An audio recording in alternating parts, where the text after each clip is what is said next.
I watched my best friend lose $40 million in 6 months. It still feels like yesterday. The call came at 2 in the morning. I could hear the panic in his voice before he even spoke. He said, Charlie, I don't know what to do. I've got nothing left. He wasn't exaggerating. He had destroyed himself, not through bad luck or a market crash, not through fraud or theft, but through one decision that took him from wealthy to bankrupt in half a year.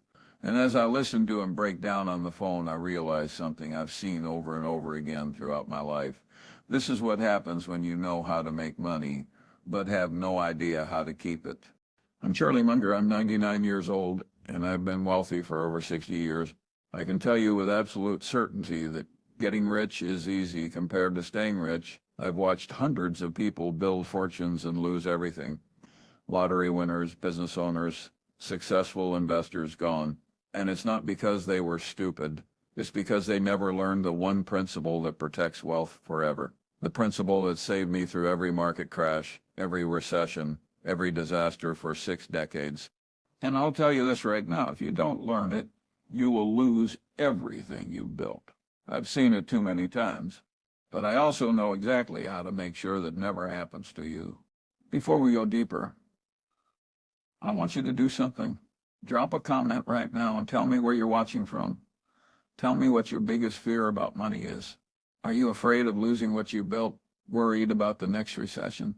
Scared you'll make one mistake that costs you everything? Be honest. There's no judgment here. And I want you to make a promise. Watch this entire video until the end. Not for me, for your own financial survival. Because what I'm about to share could save you from losing everything. The people who stay wealthy are the ones who finish what they start. They commit to learning. They don't quit halfway through. So promise yourself right now, stay until the end. Your future self will thank you. And more importantly, trust yourself. The fact that you're here means you're thinking long term. That puts you ahead of 95% of people. Trust that instinct. Now let me tell you about my friend, David. We went to law school together. Brilliant guy. Built a real estate business from nothing. By the time he was 50, he was worth $40 million, multiple properties, strong cash flow, financially free. He had it all. And then one decision changed everything. He met a business partner who had an opportunity, a real estate development deal that promised massive returns. Luxury condos in a booming area. The projections looked incredible. $50 million in profit if everything went right. David excited. He got greedy. He took out loans against his properties. He liquidated investments. He put everything into that one deal. And for a while, it looked brilliant. Construction began. Pre-sales were strong. Money was flowing, and he walked around saying he'd be worth $100 million by the end of the year. But then the market shifted. Interest rates went up. Buyers backed out. Construction costs doubled. The project stalled. And David was stuck. He had debt. He couldn't service properties he couldn't sell, a project bleeding money every single month. Within 6 months, he lost everything. The properties went into foreclosure. The project went bankrupt. His partners sued him, and he was left with nothing but debt. $40 million gone. That night at 2 in the morning, he called me completely broken. He said, Charlie, I worked 30 years to build this, and I destroyed it in 6 months.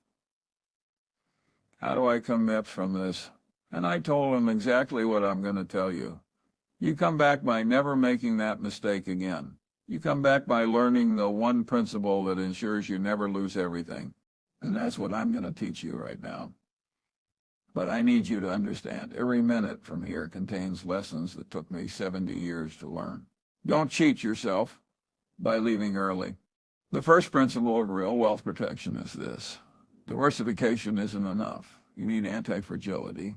Let me explain, because this is the most misunderstood concept in finance. Most people think diversification means owning different things. Stocks, bonds, real estate, maybe some gold, and they believe if one goes down, the others will protect them. That's what every financial advisor says, and they're not wrong, but they're incomplete. Diversification protects you from losing everything. It doesn't protect you from losing a lot. It's defensive. It says I'll spread my risk, so no single failure destroys me. That's fine, but it's not enough, because in a true crisis, everything goes down together. In 2008, stocks crashed, real estate crashed. Diversification didn't save people. It just meant they lost money in multiple places instead of one. Anti-fragility is different. It doesn't just protect you from loss. It allows you to benefit from chaos. It means your wealth doesn't just survive disasters. It grows stronger because of them. That's the difference between those who stay rich and those who lose everything. Most wealth is fragile. When something goes wrong, it breaks. Some wealth is robust. It survives, but anti-fragile wealth thrives in volatility. It grows when things fall apart. That's the thick of wealth you need to build if you want to stay rich for life. Think about it this way. A wine glass is fragile. Drop it, and it breaks. A plastic cup is robust. Drop it, and it survives. But your immune system is anti-fragile. Anytime it's challenged, it gets stronger. Your muscles are anti-fragile. Stress them, and they grow. Your wealth can work the same way. Every crisis, every downturn, every disaster can make you stronger if you structure it correctly. That's what I'll teach you step by step. But you have to stay with me, because what you're to learn isn't theory. It's 6 decades of surviving chaos and coming out richer every single time. The first rule of anti-fragile wealth: never, under any circumstance, put yourself in a position where you can lose everything. That sounds obvious, doesn't it? But almost everyone violates it at some point in their life. David did. He took on too much leverage. He concentrated too much of his wealth in one deal. He made a bet he couldn't afford to lose. And when things went wrong, and they always do, eventually he was destroyed. Let me give you the simple math that will save your financial life. If you lose 50% of your wealth, you need 100% return just to break even. Think about that a second. If you have $1 million and you lose half, you're down to 500,000. To get back to 1 million, you need to double your money. That's 100% return. And 100% return doesn't happen often. So a 50% loss isn't just painful, it's catastrophic. It can set you back a decade. But if you never take a hit that big, you never have to waste years digging yourself out of a hole. Now the math gets even worse. If you lose 75% of your wealth, you need a 300% return to recover. Lose 90%, and you'll need 100% to get back to even. Do you see the pattern? The deeper the hole, the harder it is to climb out. That's why I've spent my entire career obsessed with one thing: avoiding catastrophic loss. Not because I'm afraid of risk. I've taken plenty of risk, but because I've never taken a risk that could destroy me completely. Every bet I've made has been survivable, and survival always comes before growth. Write that down, because if you don't survive, there is no growth. You're out of the game permanently. That's the real secret to staying rich. Never be forced out of the game. I've never had more than 25% of my net worth in any single investment, ever. Even when I was absolutely certain something would work, I capped my exposure. Why? Because I could be bored. And if I'm wrong, I lose 25%, not 100%. A 25% loss is painful. But it's survivable. A 100% loss is fatal. David went all in. He violated the rule. He put 100% into one deal. If he had just limited himself to 25%, he would have lost 10 million painful this, but he'd still have 30 million left. He could have recovered, learned from it, and moved on. But when you go all in, you have no recovery. You're finished. So write this down. Never concentrate more than 25% of your wealth in a single investment. No matter how good it looks, no matter how certain you are, no matter how much you believe in it, that one rule will save you from 90% of the wealth-destroying decisions people make. Now, let's talk about why people break this rule. Because understanding the psychology behind failure is as important as the rule itself. People go all in because they want to get rich fast. They see an opportunity and think, if I just put everything in, I'll make a fortune. And sometimes it works. Sometimes people bet everything and win. But here's the truth. For every one person who bets it all and wins, There are 99 who bet it all and lose. You just don't hear about them. They disappear quietly. You don't see them on magazine covers or YouTube interviews. They're not giving speeches about their success. They're sitting in silence, trying to rebuild their lives. That's survivor bias. You only see the winners, not the graveyard of losers who made the same bet. And when you only see the winners, you start to think maybe you can be the exception. But odds are you won't be. And even if you were, is it worth risking everything? The second rule of anti-fragile wealth, always have optionality. Optionality means you always have choices. You're never forced into a bad decision. You're never desperate. You can wait for the right opportunity. Most people lose money because they lose their options. They corner themselves. They take on so much debt or commit so much capital or stretch their resources so thin that they can't walk away. They can't wait. They can't breathe. That's what happened to David. When his project started failing, he had no options. He couldn't stop. He couldn't pause. He couldn't pivot. He was locked into a deal that was bleeding him dry, and the only choice he had was to keep throwing money at it. He was forced to take on more debt, forced to sell good assets at terrible prices, forced to make bad decisions, all because he had no slack in his system. No optionality. You build optionality by always having more resources than you're currently using. Cash, you're not spending. Credit, you're not borrowing. Time, you're not committed. Space to breathe. Flexibility to say no. That's where real power comes from. The ability to wait. Most people run their lives and their finances at maximum capacity. They invest every dollar. They borrow as much as they can. They commit all their time. And they think this is efficient, that this is what smart people do. Why let money sit idle, they say? Why keep credit unused? Why not make every dollar work? Because that kind of efficiency kills resilience. When you're running at 100% capacity, any disruption, any unexpected event breaks the system. You're one bad month away from collapse. That's why I always keep at least 20% of my net worth in cash or extremely liquid assets. Always.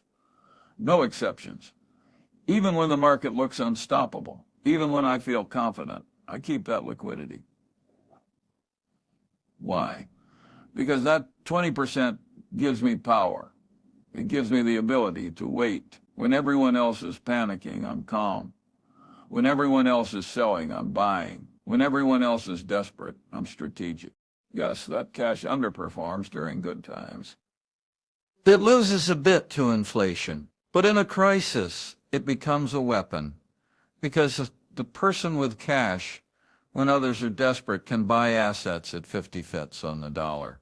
They can negotiate from strength. They can seize opportunities while everyone else is drowning. That's anti-fragility in action. David had zero liquidity. Everything was tied up. So when he needed cash, he was forced to borrow at terrible terms. And when he couldn't service the debt, he had to sell assets at fire sale prices. If he'd just kept that 20%, $8 million in cash, he could have survived. He could have waited out the downturn, but he didn't. And that's why he lost it all. This is how the wealthy stay wealthy, not by being the smartest or the luckiest, but by always keeping options open, by never betting the farm, by always living to fight another day. The third rule of anti-fragile wealth, build income streams that don't depend on your time. This one sounds simple, but it's the dividing line between the rich who stay rich and the rich who quietly fall apart. You see, most people think wealth is about net worth, how much money they're worth on paper, but that number means nothing if your lifestyle depends on constant effort. What keeps you rich isn't your balance sheet, it's your cash flow. And not just any cash flow, passive cash flow, the kind that keeps coming in even when you're asleep, even when you're sick, even when the world is falling apart. Because if your income stops the moment you stop working, you're not wealthy, you're just well paid. And well paid is fragile. It's one bad quarter away from panic. It's one ONS away from collapse. It's one market shift away from disaster. And that's not freedom, that's a treadmill. the most dangerous treadmill there is because it tricks you into thinking you're secure when you're not. I've seen countless high earners trapped this way. They make $500,000 million a year, and they think they're rich. But all of it depends on constant work, constant deals, constant pressure. They don't own their time. Their income owns them. And when the treadmill stops, when they lose energy, when their industry changes, when something unexpected happens, everything they've built crumbles overnight. David was exactly like that. Every dollar he made came from active deals. He had to keep developing, negotiating, managing projects. When the market froze, his income froze. When income stopped, but expenses continued, that's when the collapse became inevitable. If he'd built income streams that didn't rely on his time, rental properties, dividend stocks, bonds, royalties, ownership in businesses that others ran, he would have had cash flow even as his active projects. That cash flow could have bought him time. It could have covered his living costs, serviced some of his debt, given him room to think, but he had none. When active income stopped, his entire system fell apart within months. Here's the rule. Your goal isn't just to build wealth, it's to build wealth that produces income. Every asset you own should have the potential to pay you, not just make you look rich, because assets that produce nothing are fragile. They rely on appreciation, and appreciation is just another word for hope. And hope isn't the financial strategy. So every time you consider an investment, ask one question. Does this put money in my pocket without my time? If the answer is yes, that's an asset. If the answer is no, that's a speculation. You can speculate a little, 10%, maybe 15% of your portfolio, but the foundation must be cash flowing, productive assets, real estate that rents, stocks that pay dividends, bonds that pay interest, businesses that generate profit, whether you're working or not. And here's the mindset shift that most people never make. I care more about the income my investments produce than I do about their market value. If I own a stock that pays me $50,000 per year in dividends and the market drops 30%, have I really lost anything?